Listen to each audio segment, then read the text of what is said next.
साथियों नमस्कार। आज पुनः एक दूसरा वीडियो आप लोगों को। हमारे हिंदू सनातन धर्म में कुल 16 संस्कार हैं। इन संस्कारों को 3 भाग में विभाग किया गया है। पहला विभाग जो जन्म से पहले, फिर जीवन में और जीने के बाद यानी मरने के बाद। इस प्रकार से 3 संस्कार हमारे धर्म में जन्म से पहले किया जाता है और जीवन में 12 संस्कार किया जाता है और मरने के बाद 1 संस्कार होता है। ये संस्कार निम्नवत हैं: गर्भाधान संस्कार, पुंसवन संस्कार, सीमंतोन्नयन, जातकर्म, नामकरण संस्कार, निष्क्रमण संस्कार, अन्नप्राशन संस्कार, मुंडन संस्कार, इसी को चूड़ाकरण संस्कार भी कहते हैं, कर्णभेद संस्कार, विद्यारंभ संस्कार, जिसे कहीं कहीं अक्षरारंभ संस्कार के रूप में भी जाना जाता है, उपनयन संस्कार, वेदारंभ संस्कार, केशांत संस्कार, समावर्तन संस्कार, विवाह संस्कार और अंत्येष्टि संस्कार। इस प्रकार 16 संस्कार हमारे सनातन धर्म में विहित है, कहा जाता है, जिसमें जन्म से पूर्व जो पहला संस्कार है गर्भाधान, पुंसवन और सीमंतोन्नयन, ये 3 संस्कार जातक के जन्म से पूर्व किया जाता है।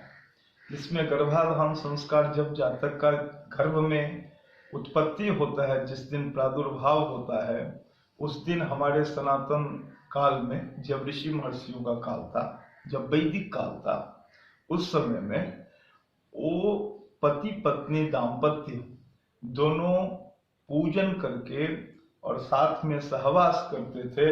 इससे जो जातक उत्पन्न होता था वो चक्रवर्ती सम्राट बनता था। इसीलिए इस संस्कार को विहित किया गया गर्भाधान संस्कार। जैसे कि हमारे धर्म ग्रंथों में महाभारत में अभिमन्यु का वर्णन आता है। अभिमन्यु गर्भ में ही चक्रव्यूह भेदन की कला को जान गया था। पुंसवन संस्कार, जातक जब गर्भ में 3 महीने का हो जाता है, जब कोई शिशु मानव माँ के गर्भ में 3 महीने का हो जाता है, तब उसका दूसरा संस्कार किया जाता है। उसका नाम है पुंसवन संस्कार। वो पुंसवन संस्कार में उस बच्चे का जो जाति, गोत्र, धर्म, इसका आरोपण किया जाता है बच्चों पर, इसीलिए इसको कहा जाता है पुंसवन संस्कार। तीसरा संस्कार है सीमंतोन्नयन। आजकल की भाषा में इसे गोद भराई भी कहते हैं। सीमंतोन्नयन, इसमें मुख्य रूप से यह संस्कार होता है जो गर्भवती महिला की प्रसन्नता। वो जितना प्रसन्न रहेगी, जितना खुश रहेगी, उतना ही प्रसन्न और उतना ही खुश, धनात्मक विचार का, पॉजिटिव विचार का बच्चा होगा। इसलिए यह सीमांतोन्नयन संस्कार किया जाता है। अब है जन्म के बाद के संस्कार। जब बच्चा जन्म लेता है उसी का नाम है जातकर्म संस्कार। जब बच्चा का जन्म हो उसी को कहा जाता है जातकर्म संस्कार। जन्म के 6 दिन बाद 6वें दिन उसका नामकरण संस्कार होता है। अर्थात ज्योतिष में जो 27 नक्षत्र है और 27 नक्षत्र के 4 चरण, यह देखा जाता है जो बच्चे ने किस नक्षत्र में जन्म लिया और उसका चरण कौन सा है, इस आधार पे उसका नामकरण होता है। इसीलिए इसका नाम नामकरण संस्कार है। जैसे कि कृष्ण के जन्म के बाद गर्गाचार्य ने, राम के जन्म के बाद वशिष्ठ ने उनका नामकरण संस्कार किया था, इसलिए इसका नाम नामकरण संस्कार है। 6ठा संस्कार है निष्क्रमण संस्कार। बच्चे को 1 से 1.25 महीने तक उसको घर से बाहर नहीं निकाला जाता है।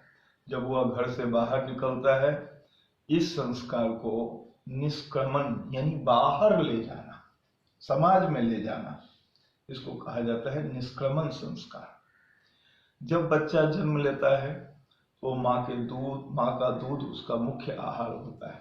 इसके बाद उसे अन्न खिलाने की विधा है, इसी विधा को कहा जाता है अन्नप्राशन, यानी उसको अन्न खिलाना। अच्छे मुहूर्त में उसका अन्नप्राशन संस्कार किया जाता है। 1 साल अथवा 3 साल से पहले उसका मुंडन संस्कार किया जाता है। इस प्रकार 8वां संस्कार होता है मुंडन संस्कार अथवा चूड़ाकरण संस्कार, जहाँ पे चूड़ा अर्थात शिखा रखने की जो विधा है, इसके लिए जो संस्कार किया जाता है इसको चूड़ाकरण संस्कार कहते हैं। 9वां संस्कार है कर्णभेद संस्कार, यानी कान की छिदाई। वो कर्णभेद संस्कार 9वां संस्कार है, जो हमारे 16 संस्कार के अंतर्गत आते हैं। 10वां संस्कार विद्यारंभ संस्कार अथवा अक्षरारंभ संस्कार भी उसे कहते हैं, अर्थात पहली बार जब बच्चा पढ़ने वाला होता है, इसके लिए भी उसे एक संस्कार दिया जाता है, जिस संस्कार का नाम होता है विद्यारंभ संस्कार। 11वां संस्कार है उपनयन संस्कार। जब वैदिक काल था उस समय में बच्चों को गुरु के पास ले जाया जाता था। उपनयन शब्द का अर्थ होता है उप यानी नजदीक, नयन यानी ले जाना। जब गुरु के पास उसे ले जाया जाता था शिक्षा अध्ययन के लिए, उस समय में गुरु उसे यज्ञोपवीत से संस्कारित कर शिक्षा प्रदान करते थे, इसलिए इसे उपनयन संस्कार कहा जाता है। उपनयन संस्कार के बाद 12वां संस्कार होता है वेदारंभ संस्कार। वेद शब्द का अर्थ होता है विद धातु, जानने अर्थ में प्रयोग होता है, यानी ज्ञान। बच्चा आगे की पढ़ाई करे, ज्ञानी बने, वेदों की जानकारी हो, उसे ज्ञान विज्ञान की जानकारी हो, इसलिए उसे वेद का ज्ञान दिया जाता था। इसीलिए इस संस्कार का नाम वेदारंभ संस्कार है। 13वां संस्कार है केशांत संस्कार, जिसमें सर के सारे बाल निकाले जाते हैं। इसे केशांत संस्कार के नाम से जाना जाता है। 14वां संस्कार समावर्तन संस्कार। समावर्तन संस्कार में छात्र जब गुरुकुल में रहकर कई वर्षों तक शिक्षा अध्ययन करके जब समाज में आता था, तो गुरुकुल में रहने के कारण उसे समाज में होने वाली जो बातें हैं, होने वाली जो रीति रिवाज है, इसके विषय में उसे जानकारी नहीं होता था। इसीलिए उसको समाज में किस प्रकार से जीना है, किस प्रकार से अपनी दिनचर्या बितानी है, एक दूसरों के प्रति उसका व्यवहार किस प्रकार का हो, समाज के लिए जीवन किस प्रकार से दिया जाए, समाज का उपकार किस प्रकार से किया जाए, समाज में मिलकर कैसे रहा जाए, इसलिए 14वां संस्कार समावर्तन संस्कार के नाम से जाना जाता है। और 15वां संस्कार विवाह संस्कार, जिसके बाद एक गृहस्थी आश्रम चलाता है, जो 4 वर्ण है, ब्रह्मचर्य, दूसरा गृहस्थ, तीसरा वानप्रस्थ और चौथा संन्यास। उसमें दूसरा जो आश्रम है गृहस्थ आश्रम, उसमें विवाह संस्कार के बाद प्रवेश करते हैं, इसलिए यह 15वां संस्कार में इसको रखा गया।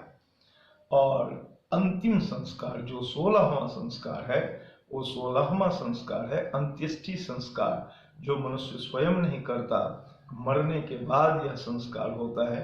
अंत्येष्टि संस्कार अथवा इसको कहीं कहीं अंतिम संस्कार भी कहते हैं। अंत्येष्टि संस्कार के नाम से जाना गया 16वां संस्कार। इस प्रकार हमारे सनातन धर्म में 16 संस्कार है।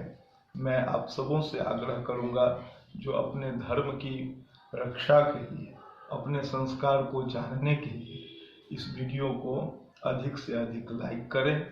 यदि आप हमसे कोई दूसरे विषय पे यदि जानना चाहते हो, हमारे विचार को जानना चाहते हो, तो कमेंट में आकर मुझे कमेंट करें, जिससे मैं आपके पसंद का वीडियो बनाऊं और आपको लाभ प्राप्त हो। इसी के साथ आज सनातन धर्म में किया जाने वाला 16 संस्कार के विषय में मैंने आप लोगों को कहा। यदि आपको अच्छा लगे तो इसे जरूर लाइक करेंगे। नमस्कार।